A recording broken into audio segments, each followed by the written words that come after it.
नमस्कार दोस्तों, मैं हूं राज शर्मा और आप देख रहे हैं हाईवे नाइट। चलिए दोस्तों, आज की कहानी की ओर। दोस्तों, आज की कहानी उत्तराखंड से है। 15 साल पुरानी घटना है और ये कहानी है नितिन की। नितिन का परिवार में उनके माता पिता और उनकी एक बहन, छोटा ही परिवार था। और उनके जो पिता थे ना, टैक्सी चलाना काम करते थे। अब नौकरी करते थे, एक तरह से उनकी अपनी खुद की टैक्सी नहीं थी। और उनका गांव में छोटा मोटा अब एक घर भी था और थोड़ा बहुत खेती बाड़ी भी थी, ज़्यादा विशेष नहीं थी। उससे उनका जीविका चलने वाली नहीं थी। तभी तो उनके पापा ड्राइवरी किया करते थे और उनकी सैलरी से ही सब कुछ घर में चलता था। नितिन की पढ़ाई, अब उनकी छोटी बहन की पढ़ाई, घर का खर्चा, सब कुछ अब एक तरह से पापा के वेतन से ही चलता था। आज जो नितिन थे ना, उस टाइम 15 साल के हो चुके थे। उनकी बहन उनसे काफ़ी छोटी थी। अब छोटा सा परिवार, अब जो भी पैसा मिलता था उसमें बड़े खुशहाल लोग रहते थे, किसी चीज़ का टेंशन नहीं होता था। अब नितिन जो थे ना, स्कूल जाया करते थे। जब उनका स्कूल का टाइम होता था ना, तो अपना बैग लेकर के, टिफिन लेकर के और वो स्कूल के लिए और चल देते थे। अब एक बार जब अपने स्कूल के लिए निकले घर से, तो रास्ते में एक बड़ा सा पेड़ था सड़क के किनारे, और वहाँ पर एक बाबा जैसे लोग बैठे हुए दिखाई दिए। बाबा को देखकर मन में ना जाने क्या उनको आया। गए, बाबा के प्रणाम किए और इसके बाद बाबा के पास बैठ गए। कहने लगे, बाबा अगर आपको भूख लगी है तो मैं खाना दूँ, अगर आपको पानी चाहिए तो पानी दूँ। पानी भी था उनके पास में, खाना भी था, टिफिन था। बाबा मुस्कुराए और कहने लगे, ठीक है बच्चा, अगर तेरे पास में है, तेरे से फालतू है, तब देना, अपने हिस्से का खाना मत देना। लेकिन वो खाना तो अपने ले लेके गए थे नितिन। अब बाबा कह रहे थे कि ना, तेरा खाना तो बेटा मैं खाऊंगा नहीं। तू तो स्कूल जा रहा है, तुझे भी अब लंच में भूख लगेगी, पानी की जरूरत पड़ेगी, खाना की जरूरत पड़ेगी, तू कहाँ से खाएगा। तब एक तरह से नितिन कहने लगे, बाबा बस आप मेरा बस्ता पकड़िए, अब मैं बस गया दौड़ करके और आ रहा हूँ आपका भोजन लेकर के घर से, तब तो आप खाएंगे ना। अब एक तरह से बाबा मुस्कुरा दिए। नितिन बिस्तर, मैंने जो भी बस्ता वगैरह था उनका, किताब का, सब रख रख करके दौड़ के अपने घर पहुँचे। माँ से बोले कि माँ जल्दी से लंच पैक कर दे। माँ हैरान थी कि अरे बेटा, तेरा लंच तो मैंने पैक करके रख दिया है, बस्ते में है, तेरा बस्ता कहाँ है। तब नितिन कहने लगे कि माँ, एक बाबा बैठे हैं पेड़ के पास में रास्ते में और भूखे नजर आ रहे हैं। अब मुझे देखा नहीं गया। माँ भी ऐसी थी, दयालु थी। कहने लगे, ठीक है बाबा, ठीक बाबू, ऐसा कर, मैं अभी तेरे लिए सब कुछ तैयार कर देती हूँ। कुछ ही देर में अब लंच पैक करके और नितिन लेकर चल पड़े थे। वहाँ पहुँचे तो बाबा मुस्कुरा दिए, अरे इतनी जल्दी आ गया। अब एक तरह से नितिन जो थे ना, उस बाबा से बहुत इम्प्रेस हो गए थे। ना जाने उनकी शक्ल में क्या था, जब एक बार उनसे नज़रें मिली तो मोहित सा हो गए थे। और वो सिलसिला जो था ना, एक ही दिन का नहीं था। सुबह शाम जब स्कूल से आ जाते तो बाबा भी वहीं नजर आते थे। अब वो वहीं बैठे रहते थे। कहाँ से खाते थे, कहाँ से पीते थे, कुछ पता ही नहीं था। उनके पास में तो कुछ था ही नहीं।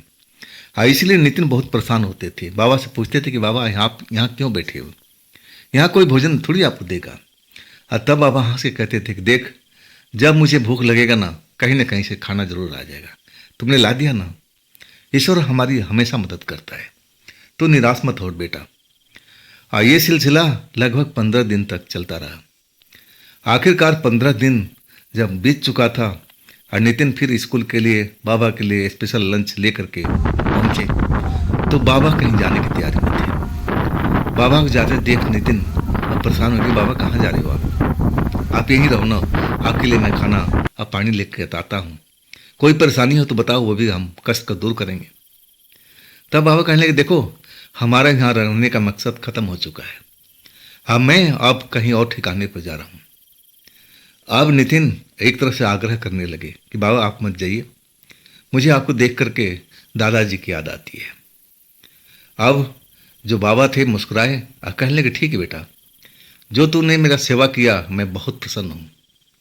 अब फिर नितिन को अब एक अपने जेब से एक लाल रंग का मखमली कपड़ा निकाले और उसमें एक पत्थर था, पीले रंग का पत्थर था, और उसको पकड़ा दिए। नितिन बेटा अपने हाथ में रखो पत्थर, लाल कपड़े में है, निकाल कर दिखा भी दे कि इसमें एक पत्थर है बेटा, और इसको तो संभाल के रखना। अब नितिन थोड़ा हैरान थे, बाबा ये इस पत्थर को मैं क्या करूँगा। बाबा मुस्कुराते रहे और फिर आंखें बंद करके देखते रहे, जैसे कुछ सोच रहे हो, कुछ समझने की कोशिश कर रहे हो। और फिर उन्होंने आंखें खोला और नितिन को मुस्कुराते हुए बोला कि बेटा ये पत्थर तेरा एक दिन तकदीर भाग बदलेगा, लेकिन अभी नहीं बदल सकता बेटा, इसमें टाइम लगेगा।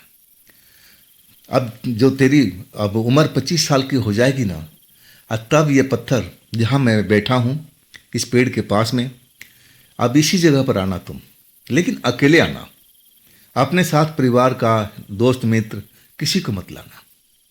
और इसी पेड़ के नीचे अब इस पत्थर को दबाना है, थोड़ा सा गड्ढा खोलना और फिर उस पत्थर को कपड़े सहित अब मिट्टी भर देना, और इसके बाद तो उल्टा लौट जाना है। फिर देखना तुम्हारी किस्मत बदलना शुरू हो जाएगी। और हाँ, अब 2 दिन के बाद में तुम उस जगह पर फिर आना, वहाँ पर कोई तुम्हारा इंतज़ार कर रहा होगा। डरना मत, प्रेम से मिलना, और देखना तुम्हारे लिए सब दरवाज़ा खुलता चला जाएगा, तुम्हें कोई दिक्कत कोई परेशानी नहीं होगी। एक तरह से बाबा सब कुछ नितिन के दिमाग में भर रहे थे, बेटा भूलना मत, ये पत्थर 25 साल के हो जाओगे ना, तब ये काम में आएगा। अभी तुम कोशिश करोगे ना तो सब बेकार चला जाएगा, इसका कोई मतलब नहीं है। आखिरकार सब कुछ बाबा नितिन के दिमाग में भर करके कि बेटा ऐसे ऐसे करना है, और नितिन सब कुछ समझ गए थे। अब एक तरह से नितिन रो भी रहे थे, बाबा आप मत जाओ, आपको देखकर मुझे दादाजी की याद आती है। तो बाबा मुस्कुरा के कहने लगे, बेटा मुझे और कहीं निकलना है, अब मेरा यहाँ जो काम था ख़त्म हो चुका है, मुझे अब कहीं और जाना है, कोई मेरा और इंतज़ार कर रहा है। अब फिर बाबा निकल गए थे। 2-3 दिन तक नितिन परेशान रहे। माँ समझाते थे कि बेटा अब जिसको जाना है वो तो जाएगा ही, तुम्हारे लिए थोड़ी रुकेगा। और वो पत्थर माँ को दे दिए थे कि माँ इसको संदूक में संभाल कर रख। अब बाबा ने जैसे कहा है कि 25 साल की जब मेरी उम्र हो जाएगी तब ऐसे ऐसे करना है अकेले में। माँ मुस्कुरा दी, चल बेटे रख देती हूँ संभाल कर, देखते हैं क्या होता है, अभी तो 15 साल का, अभी तो 10 साल टाइम लगेगा। इस बीच अपना पढ़ाई पूरा करते रहे, पापा उनका टैक्सी चलाते रहे। और जब वो 24 साल के हो गए ना, और उनका पिता देहांत हो चुके था बीमारी से। अब घर में दुखों का पहाड़ टूट पड़ा था, बहन भी बड़ी हो चुकी थी और नितिन तो अब 25 साल के हो चुके थे। अब वो प्राइवेट काम अब एक तरह से करने लगे, घर का खर्चा कैसे चलेगा। जब उनकी उम्र 25 साल की हो चुकी थी, उनको तो ध्यान ही नहीं था, वो पत्थर तो बिल्कुल भूल चुके थे। ना तो माँ का ध्यान था, ना बहन को ध्यान था, ना नितिन को ध्यान था। जब उस नौकरी में गए थे तो जो भी उनका बर्थ डेट था, अब एक तरह से दिन के टाइम में वहाँ तो एक तरह से रजिस्टर में दर्ज होता है। और तब उनका मैनेजर जो भी था, सुपरवाइज़र, अब एक तरह से अब नितिन को जन्मदिन का बधाई देने लगा कि भाई तुम्हारा तो आज 25 साल पूरा हो गया, जन्मदिन की बधाई। और तब उनके दिमाग में आया कि अरे वो साधु बाबा भी तो कहे थे कि 25 साल के हो जाओगे और तब तो वो पत्थर का इस्तेमाल करना, उसी पेड़ के पास में जाना और पूरा विधि विधान से जैसे बताया हुआ है अब वैसे ही काम करना। अब एक तरह से घर लौटते हैं काम से, रात हो चुकी है। ये सब काम रात में ही करना था जैसे साधु बाबा ने बताया था। माँ से बोलते हैं कि माँ वो पत्थर ढूंढ, कहाँ रखी है। माँ ढूंढने लगी, बहन ढूंढने लगी। अभी पुराना ट्रंक पड़े हुए थे, अब माँ भी भूल चुकी थी कि कहाँ पर है वो। बहुत मेहनत के बाद आखिरकार वो पत्थर मखमली कपड़े में मिल चुका था। देख करके नितिन बहुत खुश हुए कि चलो कम से कम मिल तो गया। माँ को या तो बाद में आ गया कि कहाँ रखा हुआ है, नहीं तो माँ तो भूल ही गई थी। मैं भी भूल गया था, माँ को क्या बोले। आखिरकार अब घर के लोग सो गए आप वही तो इंतजार कर रहे थे कि कोई हमारा पीछा न करे कि मैं कहाँ जा रहा हूँ। आखिरकार वो उसी पेड़ के पास पहुँचे जहाँ बाबा बैठा करते थे। जैसे बाबा ने बताया था अब वैसे ही उस जगह पर गड्ढा किया और उस कपड़ा सहित अब उसको पत्थर को जमीन में दबा दिया। और इसके बाद बिना देखे हुए मुड़ करके वापस घर आ गए थे। मन में संतोष था कि देखते हैं क्या होता है उस पत्थर से। 2 दिन बीत गया। जैसे बाबा ने बताया कि फिर 2 दिन के बाद उसी जगह पर जाना और देखना वहाँ पर कोई तुम्हारा इंतजार कर रहा होगा और वो तुम्हारी मदद करेगा। 2 दिन के बाद रात में जाते हैं, जब आधी रात हो जाती है जैसे बाबा ने बताया था। जब उस जगह पर जाते हैं तो निराशा हाथ में लगती है। वहाँ तो कोई नज़र आता ही नहीं है। आस पास देखते हैं, पेड़ के पास देखते हैं, दूसरी साइड देखते हैं, जंगल जंगल दिखाई पड़ रहा है, कोई नहीं मिला। निराश हो गए, फिर अपने घर लौट आए। लेकिन अगले दिन फिर वो ट्राई किए और रात के आधी रात के वक्त पहुंचे। इस तरह करते करते 3 रात अब बीत चुका था। चौथी रात को जब गए ना कि अब आखिरी बार आऊँगा, अब इसके बाद कभी इस जगह पर लौट के नहीं आऊँगा। अब जब वो जाते हैं चौथी रात को तो उसी पेड़ के पास वो बैठ जाते हैं, थोड़ा देर इंतज़ार करते हैं। और तब जंगल के साइड से एक लड़की, खूबसूरत लड़की, जेवरों से भरी हुई, सोने चांदी की जेवर पहने हुई, और वो पायल छनकती हुई आवाज़ करती हुई अब पेड़ के पास में आती है और नितिन को देखती है। नितिन भी हैरान हो जाते हैं उस लड़की का रूप रंग देख करके। जवान लड़की और इतना जेवर पहने हुए, कपड़ा बहुत महंगा पहना हुआ है। अब वो एक तरह से हैरानी भरी नज़रों से देखते हैं कि ये कौन है भाई, इस जंगल से निकल के क्यों आ रही है, यहाँ तो कोई घर बार भी नहीं है। लड़की आकर के नितिन के पास रुक जाती है, मुस्कुराती है, कहती है दोस्त मुझसे दोस्ती करोगे। नितिन भी जवान हो चुके थे। लड़की खूबसूरत, देखने में बहुत अच्छी परिवार की लग रही थी। इतना सारा जेवर पहन रखी है तो ज़रूर अमीर घर से होगी। अब जो नितिन थे ना समझ नहीं पाए कि आखिर किन शक्ति की बात बाबा ने किया था। उनको तो समझ में नहीं आया था। आखिरकार उस लड़की से अब एक तरह से दोस्ती हो जाती है। वो घंटों भर बैठ कर के बातचीत करते हैं। लड़की नितिन से पूछती है कि आपके घर में कौन कौन है, क्या कोई परेशानी, कोई दिक्कत, सब कुछ पूछती है। और नितिन बेझिझक उस लड़की के हर सवाल का जवाब देते जा रहे हैं कि देखिए, जब तक मेरे पापा थे घर अच्छी तरह से चलने लगा, लेकिन मेरे पापा का मौत 1 साल हो चुका है। अब मैं एक प्राइवेट जॉब कर रहा हूँ, लेकिन जितना कमाना चाहिए उतना कमा नहीं पाता। बड़ी मुश्किल से मेरा घर भर चल रहा है। अब तो मेरी बहन भी जवान हो चुकी है, शादी भी करनी है। अब मैं कैसे करूँगा, यही सब मैं समझने की कोशिश कर रहा हूँ। देखिए, मैं तो यहाँ पर अब कुछ दूसरे चक्कर में आया था। वो बाबा वाली बात सारा कुछ बताते जाते हैं कि एक बाबा मिले थे, मैं उनको रोटी देता था, खाना खिलाता था। अब बदले में वो पत्थर दिए थे, बोले थे कि इस पेड़ के पास में अब उसको दफना देना, अब फिर 2 दिन के बाद में आना, कोई शक्ति तुम्हें मिलेगी, तुम्हारी मदद करेगी। लेकिन देखिए, मुझे निराशा हाथ लगा, अभी तक कोई शक्ति मुझे नज़र नहीं आई, ना ही किसी ने मेरा मदद किया है। लड़की मुस्कुराती, कहने लगी कोई बात नहीं, अब मैं आ चुकी हूँ ना, मैं आपका दोस्त हूँ और ज़रूर आपका हम मदद करेंगे। बताओ क्या चाहते हो, क्या परेशानी है। अब एक तरह से लड़की सब कुछ अब अपने बारे में तो नहीं बताई, लेकिन नितिन के बारे में एक चीज़ का जानकारी लेने लगी। नितिन पूछते कि आप कौन हो, आप जंगल से निकल के आ रही हो। और तब वो लड़की बोली कि मेरा जंगल के अंदर ही घर है। अब उस टाइम में ऐसा कुछ घर भी होते थे जो छोटे छोटे घर अंदर बना लिया करते थे लोग, लेकिन नितिन कभी जंगल में जाते नहीं थे, ना उनके बारे में विशेष जानकारी थी, लेकिन सुना जरूर था। तो एक तरह से उन्होंने मान भी लिया था कि लड़की अमीर परिवार से है, जंगल में घर है। अब डरने वाली कोई बात नहीं थी और उसके रूप पर मोहित भी हो गए थे। दिल में लग रहा था कि काश ये मेरी पत्नी होती, मैं इसे प्यार करता। इसी बीच सब कुछ एक तरह से दोस्ती, फ्रेंडशिप हो चुकी थी। लड़की अब 1 घंटा बीतने के बाद कहने लगी कि नितिन, अब आप घर जाओ, आराम करो, सुबह काम में भी जाना है।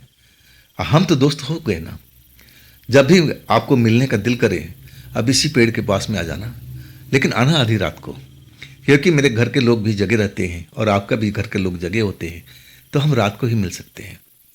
बाकी बातें कल में होगी। अब एक तरह से नितिन उसके प्यार में आ चुके थे। अब वो तो गए थे किसी और काम के लिए, धन शक्ति प्राप्त करने, कोई मदद हमें कर सके, लेकिन शक्ति तो नहीं मिली, लेकिन लड़की जरूर मिल चुकी थी, वो भी खूबसूरत लड़की, जो नितिन को दिल को भा चुकी थी। रात भर अब सपना में उसी लड़की को देखते रहे, सुबह अपने काम पर। अब जिस तरह से मन में बेचैनी हो रही थी कि काश जल्दी नाइट हो जाए, आधी रात हो जाए, मैं जाकर उस लड़की से मिलूं, और वही हुआ। बड़ी कहा जाता है ना कि बड़ा बेचैन अब वो समय होता है, समय कटता नहीं है। अब लग रहा था कि सुई, घड़ी का सुई बहुत धीमी हो चुकी हो, बहुत स्लो आगे बढ़ती हो। लेकिन जैसे तैसे समय कटा, घर आए, इसके बाद रात का इंतज़ार करने लगे। जब घर में लोग सो गए, तब वो दरवाज़ा खोल के आप निकल गए। जब वहाँ पहुँचे तो लड़की थी नहीं। अब वो उसी स्थान पर जा कर के बैठ के इंतज़ार करने लगे। कब लड़की उनके पीछे आ गई पता ही नहीं चला। लड़की आकर के उनके हाथ आंख बंद कर दिया। पहचानो कौन? आवाज़ तो समझ चुके थे, और उसका एक प्यारा सा नाम था। वो नाम बताया कि आप हो ना। तब लड़की मुस्कुरात के कहने लगी, हाँ आप मेरा इंतज़ार कर रहे थे ना, चलिए हम यहाँ बैठते हैं और बातचीत करते हैं। अब इस तरह से दोस्ती जो थी ना, धीरे धीरे प्यार में बदल गई थी। लड़की भी चाहती थी और नितिन तो बहुत दिलो जान से चाहते थे। आखिरकार महीना 2 महीना, लेकिन उनका जो प्यार था ना, बिल्कुल पवित्र प्यार था। ना तो नितिन के मन में कोई पाप था, ना उस लड़की के मन में कोई पाप था। दोनों एक अच्छे मित्र की तरह मिलते थे, अपने दिल की बात एक दूसरे से कहते थे। फिर एक डेढ़ घंटा बिताने के बाद लड़की भी लौट जाती थी और नितिन भी अपने घर लौट जाते थे। अचानक उनकी नौकरी छूट गई। अब बड़ा परेशानी में फंस गए। ये जो भी हाथ में तो नौकरी थी वो भी छूट गई। अब एकदम से परेशान हो गए। घर में जवान बहन है, अब शादी भी करना है, ये जो नौकरी थी वो भी निकल गई हाथ से। बड़ा दुखी हो चुके थे। रात को आते हैं, लड़की से बताते हैं कि देखिए अब तो मेरी जो नौकरी थी वो भी निकल गई हाथ से, अब मैं क्या करूं? लड़की मुस्कुरा के कहने लगी कि कोई बात नहीं, दूसरी नौकरी कर लेना, तुम्हारे अंदर में क्या इच्छा चल रही है बताओ मुझे। अब नितिन कहने लगे, देखिए मैं तो चाह रहा हूँ, पापा के मेरी दिली इच्छा थी, वो भी चाहते थे कि मेरे पास में 5-7 टैक्सी हो, हम टैक्सी के मालिक रहें, एक तरह से टूर एंड ट्रेवल का काम करें। मैं पापा की इच्छा पूरा करना चाहता हूँ। अगर मेरे पास में पैसा हो तो मैं पापा का अब एक सपना मैं पूरा करना चाहता हूँ। लड़की मुस्कुराती रही और कहने लगी कि हाँ करो ना, किसने मना किया? नितिन कहने लगे उसके लिए अब इतने सारा पैसा चाहिए, मेरे पास पैसा कहाँ है? अभी तो मेरी नौकरी भी छूट गई है, तो मैं कैसे करूँगा ये सब? लड़की कहने लगी तुम चिंता मत करो, मेरे पास बहुत सारा पैसा है, मैं आपको पैसा ले आऊँगी कल, और उस पैसे से अपना टैक्सी लो, एक टैक्सी से स्टार्ट करो, फिर दूसरा लेना, तीसरा ले लेना, और अपना काम बढ़ाते जाना, मैं आपकी मदद करूँगी। अब एक तरह से जो अब सच्चा प्रेम था, अब तो और पक्का प्रेम हो चुका था। अब वही लड़की ने किया। अगली रात को आई ना तो बहुत सारा पैसा लेके आई और नितिन को थैला भर के दे दिया कि जाओ कल अपना टैक्सी का अब एक तरह से काम स्टार्ट करो, पहले एक टैक्सी लो और फिर धीरे धीरे अपने काम को आगे बढ़ाते जाना। अब नितिन की दोस्ती बहुत आगे तक निकल चुकी थी, लेकिन प्यार जो था ना बिल्कुल सच्चा था, एक दूसरे को कोई स्पर्श भी नहीं करता था। और वो अब एक तरह से अब बिना देखे नितिन उस लड़की को रह भी नहीं पाते थे। टैक्सी ले लिए, एक नहीं 2 ले लिए, जितना पैसा उस लड़की ने दिया था और उसमें 2 टैक्सी आ चुकी थी। ड्राइवर रख लिए और उनका काम धीरे धीरे अब चलने लगा। लेकिन वो इतना मोहित हो गए थे कि किसी तरह से उस लड़की को पाना चाहते थे। जब तक उसको पूरी नज़र से देख नहीं लेते, अब उनका दिन अब कटता भी नहीं था। आखिरकार एक रात जब मिलने आए, तब अपने दिल की बात उस लड़की से बताया कि देखिए अब हम दोनों को आपस में शादी कर लेना चाहिए। क्या कहती हो आप? लड़की अब एक पल के लिए खामोश रह गई, कुछ बोली नहीं। तब नितिन दोबारा सवाल का अब एक तरह से उठाते हैं कि देखिए, मैंने आपसे एक सवाल किया था, हम दोनों को अब शादी कर लेना चाहिए, क्या कहती हो आप? लड़की कहने लगी कि हाँ, कर सकते हैं। नितिन बड़ा खुश हो गए, लेकिन लड़की ने कंडीशन रखा कि देखो नितिन, अगर तुम मेरे से शादी करोगे ना, तो मैं तो तुम्हारे घर नहीं आ सकती, मेरे घर आपको आना पड़ेगा। अगर आपको ये मंजूर है तो मेरे साथ में शादी कर सकते हो, नहीं तो हमारी दोस्ती चलती रहेगी। क्या कहते हो आप? नितिन उस लड़की को पाना चाहते थे, अपने घर में लाना चाहते थे, लेकिन वो लड़की ने अभी कंडीशन डाल दिया था। अब अपने माँ को, अपने बहन को छोड़ करके वो कहाँ जा सकते थे? ऐसा उनका माँ कभी होने भी नहीं देती। अब वो पूछने लगी कि ऐसा क्यों? तब वो लड़की बताने लगी कि जैसे आप अपने माँ से प्यार करते हो ना, हम भी अपने माँ से प्यार करते हैं, परिवार से प्यार करते हैं। अब एक तरह से लड़की उनका दिल बहलाने लगी, समझाने लगी कि देखो, मैं आपके घर नहीं आ सकती। लेकिन नितिन कहते थे कि देखिए, कोई भी लड़की हो, अब उसको ससुराल तो आना ही पड़ता है। नितिन के सवाल का जवाब लड़की दे रही थी और कहने लगी, नितिन, जो तुम मुझे समझ रहे हो ना, मैं वो लड़की नहीं हूं। अब नितिन बड़े शौक में आ गए, क्या मतलब जी, कौन है आप? तब वो लड़की कहने लगी, देखिए, अगर मैं अपने बारे में बताऊं तो तुम डरना मत। अब एक तरह से नितिन का दिल धड़कने लगा कि लड़की क्या बोलने वाली है, क्या है ये? देखने में तो खूबसूरत हसीन लड़की लग रही है, हाड़ मांस की बनी हुई इंसान की तरह लग रही है, फिर ये क्या बोलने वाली है? दिल तेजी से धड़क रहा है, एक एक पल का इंतजार कर रहे हैं कि लड़की अब बोले। आखिरकार लड़की बताती है कि नितिन, बिल्कुल मत डरना, तुमने भूत प्रेत का नाम तो सुना होगा। अब नितिन का जो दिल था और तेजी से धड़कने लगा। अब समझ नहीं पा रहे थे कि आखिर लड़की कहना क्या चाहती है। लड़की कहती जा रही थी कि नितिन, तुमने जवाब नहीं दिया, तुमने भूत प्रेत का नाम तो सुना होगा ना। तब नितिन बोलते हैं, हाँ सुना हूं, लेकिन देखा नहीं है। तब लड़की मुस्कुरा के कहती है कि मुझे देख लो, मैं भी एक भूत हूं। अब नितिन अब उस लड़की को देखते हैं, अरे भाई, तुम कहाँ से भूत हो? मैंने तो किताब में पढ़ा है, किसी कहानियों में, फिल्मों में देखा है कि भूत तो बड़े डरावने होते हैं, भूतनी बहुत डरावनी होती है, आप तो ऐसी नहीं हो। लड़की हंस के कहती है कि हाँ बिल्कुल, मैं वैसी डरावनी नहीं हूँ, ना मेरा परिवार डरावना है। लड़की कहने लगती है कि मैं वैसी अब चुड़ैल नहीं हूँ जैसा तुम कल्पना में अब कर रहे होगे कि मेरा चेहरा डरावना होगा, भूत प्रेत ऐसे डराने होते हैं, मैं उस तरफ की नहीं हूँ। मैं एक, कहा जाए ना, भूतों में बहुत सारी प्रजाति होती है, अब मैं जो हूं ना, उत्तम प्रजाति की हूं। मैं कोई डरावना नहीं हूं, ना मैं कोई गलत काम करती हूं, ना किसी को मैं सताती हूं। अब एक तरह से रहस्य अपना बताती जा रही थी और नितिन विस्मय पड़े हुए, बड़ी बड़ी आंख किए हुए उस लड़की को घूर रहे थे। ये लड़की क्या है भाई, अपने बारे में ये नई नई बातें बता रही थी। तब लड़की कहने लगी, देखो नितिन, मैं किसी का आदेश पर तुमसे मिलने के लिए आई थी। नितिन चौंक गए, किसका आदेश? किसका आदेश से मेरे पास में आई थी मिलने के लिए? लड़की कहती कि हाँ नितिन, मुझे आदेश मिला था और तब मैं तुम्हारी मदद के लिए आई हूँ। अब एक तरह से मेरा काम खत्म हो चुका है।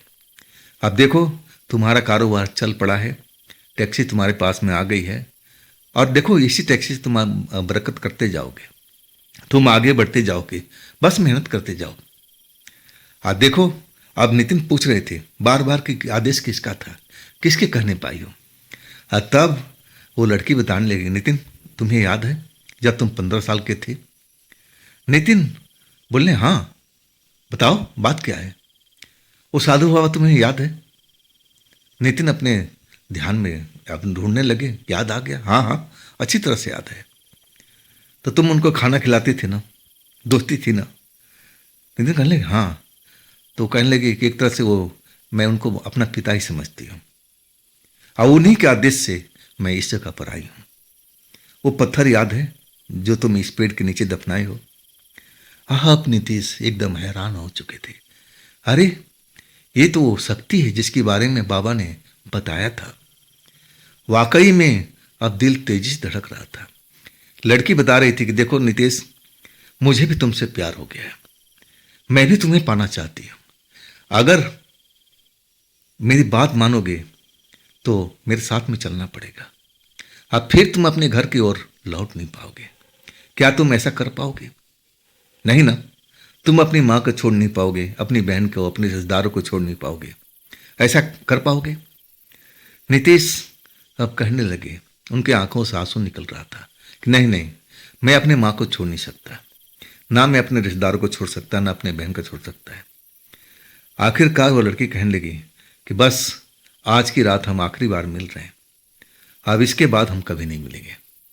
हाँ, तुम्हें लगता है कि हाँ तुम्हें कोई ज़रूरत है, तब तुम इस पेड़ के पास में आना, अब मुझे याद करना, मैं ज़रूर आऊँगी।